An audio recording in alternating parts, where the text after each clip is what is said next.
Zeeuwen weten niet wat ze moeten doen bij een ramp. Het is vrijdag 30 april. Dit is Zeeland Nu. Driekwart verwacht binnen 10 jaar een ramp in Zeeland. Jongste tafeltennisclub smacht naar een wedstrijd. En eigenwijze gewonde zeearend ontsnapt. Goedenavond. 3 op de 4 Zeeuwen verwacht binnen nu en 10 jaar een incident of grote ramp mee te maken in Zeeland. Dat blijkt uit onderzoek van de veiligheidsregio. Maar wat voor ramp Zeeland dan zou gaan treffen, daarover lopen de verwachtingen uiteen. Hoogwater, misschien de kerncentrale, dat soort dingen. Als je alleen maar aan dingen moet denken van nou, wat komt op ons af. Ik denk op het moment dat je leeft, je moet genieten. Overstromingen hebben we gehad. Dat komt eerst 3 eeuwen niet. En verder natuurrampen wonen wat dat betreft in een goed gebied. We hebben geen aardbevingen en dat snort tsunamis niet. Dus. Nu er zo over na gaat denken, we wonen natuurlijk wel bij de zee. Dus dat kan wel, maar ja. Denk er wel eens over na, dan zie je zo klimaatverandering en denk je, ja, daar moeten ze ook wat aan gaan doen, vind ik. Ik zie het niet snel gebeuren, dus ik maak me er weinig zorgen om. En aangeschoven is Mark van Dam. Mark, ja, deze Zeeuwen voelen zich dus schijnbaar veilig, maar uit onderzoek blijkt iets anders. Ja, dat blijkt inderdaad zo. Daarom heeft juist de veiligheidsregio Zeeland een onderzoek laten uitvoeren naar hoe gevaren beleefd worden in de provincie. Een eerste stap om mensen meer zelfredzaam te maken. En wat blijkt nou? Een kleine meerderheid geeft aan dat ze nu weinig of niets weten van de risico's en gevaren die ze lopen in de regio. Ja, dus we zijn eigenlijk ook gewoon niet goed voorbereid. Nee, dat krijg je dan. Als je het niet weet, kun je je ook niet voorbereiden. De belangrijkste uitkomsten van het onderzoek hebben we even op een rijtje gezet. Deelnemers aan het onderzoek kregen de vraag met wat voor incidenten ze de komende 10 jaar rekening houden. Extreem weer scoort hoog en gevaren op het internet. Maar mensen verwachten geen brand in huis of een nucleair incident. Wat de verwachtingen ook zijn, mensen voelen zich vaak niet voorbereid. Maar 15% weet wat te doen bij een overstroming. Een natuurbrand en terrorisme scoren nog lager. Gelukkig hebben ze al wel nagedacht over een brand in eigen huis. Meer informatie is gewenst. Bijvoorbeeld over cybercriminaliteit, extreem weer en een nucleair incident. Ja, Mark, als ik zo zie, is er nog veel te verbeteren in de informatievoorziening. Dat is voor mij wel het beeld dat uit het onderzoek komt. Er is een speciale website met tips en informatie, Zeeland Veilig. Het merendeel van de geënquêteerden zegt dat ze daar weinig of helemaal niet bekend mee zijn. Ook al gaat het de laatste tijd wel wat beter. Ja, ik weet niet of het de meerderheid is. We hebben gezien bij de COVID-crisis dat er meer dan 2 miljoen keer geklikt is op de website van Zeeland Veilig. Dus je merkt op het moment dat mensen informatie nodig hebben, dat ze ons wel weten te vinden. En daarnaast vertrouwen de mensen op dat ze informatie krijgen via hun gemeente. Ja, en dat gaat ook gebeuren, want die zijn ook echt onderdeel van Zeeland Veilig. Wat gaan jullie doen met de uitslagen van deze enquête? Ja, de uitslagen van deze enquête, daarmee gaan we gelijk kijken wat dan anders kan. En dus nog meer dan voorheen aanhaken als er iets gebeurd is. En wat we ook gaan doen is dat we een aantal zaken, zeker in de Zeeuwse Week voor de Veiligheid, themagewijs onder de aandacht gaan brengen. Want een gewaarschuwd mens? Ja, een gewaarschuwd mens telt voor 2, maar een gewaarschuwd mens weet wat hij moet doen als het gebeurt.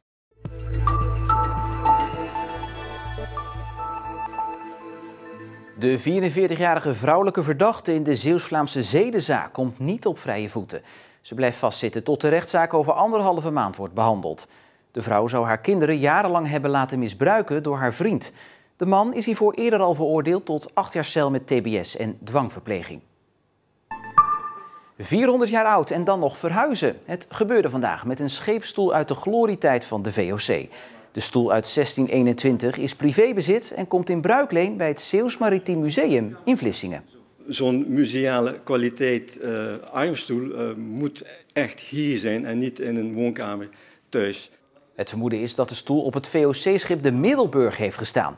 Maar dat moet nog worden onderzocht. Hoe dan ook, het museum is blij met de nieuwe aanwinst. We zijn hier echt super blij mee, want het komt zelden voor dat we zo'n prachtig collectiestuk hier in het museum mogen tonen. De gewonde Zeeuwse zeearend is ontsnapt. Het dier verbleef de afgelopen 2 weken in dit revalidatiecentrum in Zundert nadat ze was gevonden bij de slikken van de Heen. Waarschijnlijk had de zeearend gevochten met een ander vrouwtje. Ze zou binnenkort worden vrijgelaten, maar daar besloot ze niet op te wachten. Ze heeft zelf een weg naar buiten gemaakt.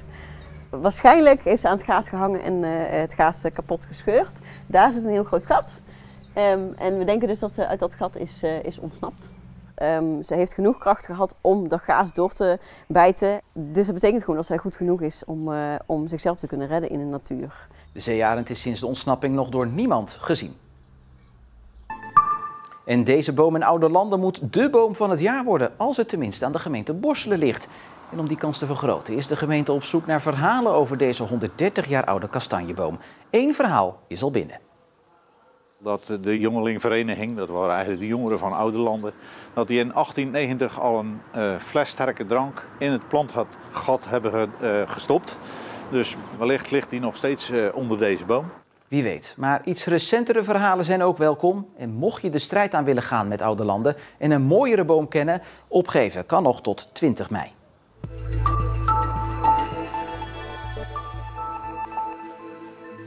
Ze willen niets liever dan weer eens een potje tafeltennissen. Want dat is er bij de vereniging in Goes het afgelopen jaar niet echt van gekomen.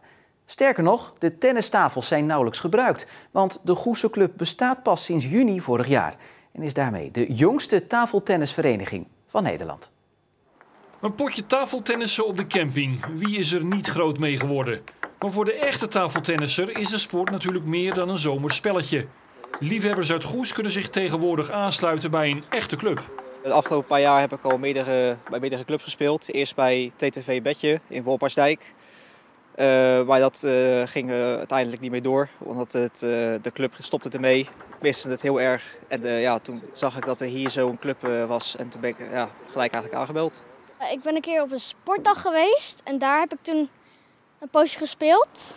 En daardoor wou ik heel graag een keertje tennis proberen. En dat kan sinds vorig jaar zomer bij TT Goes. Het is zelfs de jongste tafeltennisvereniging van ons land.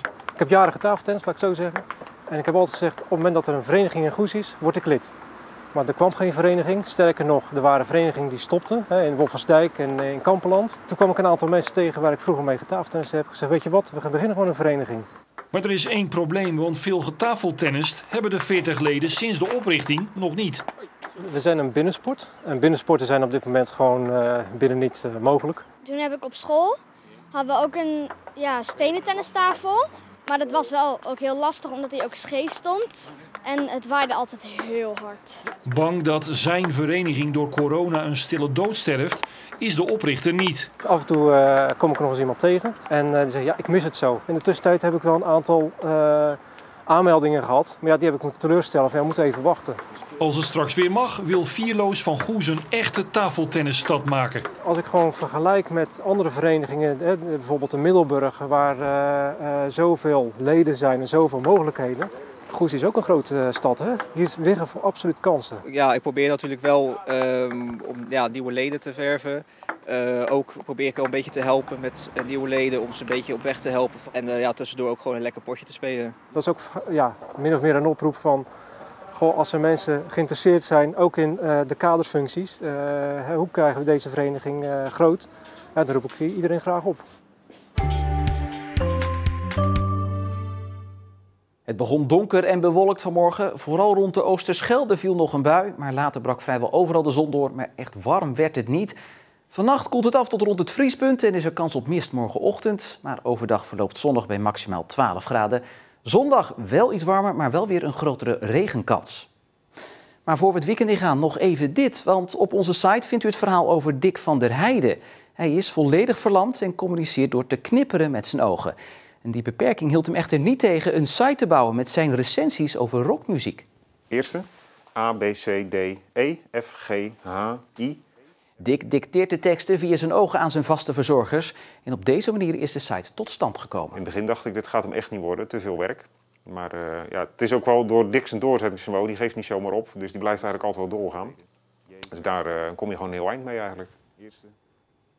En over doorzetten gesproken, op deze manier schreef Dick eerder ook al 2 boeken. Meer informatie over zijn site en zijn muziekrecensies vindt u dus bij ons in de app of op onze site omroepzeeland.nl. En tot zover Zeeland Nu voor vandaag. Nog een mooie avond, een goed weekend en tot morgen.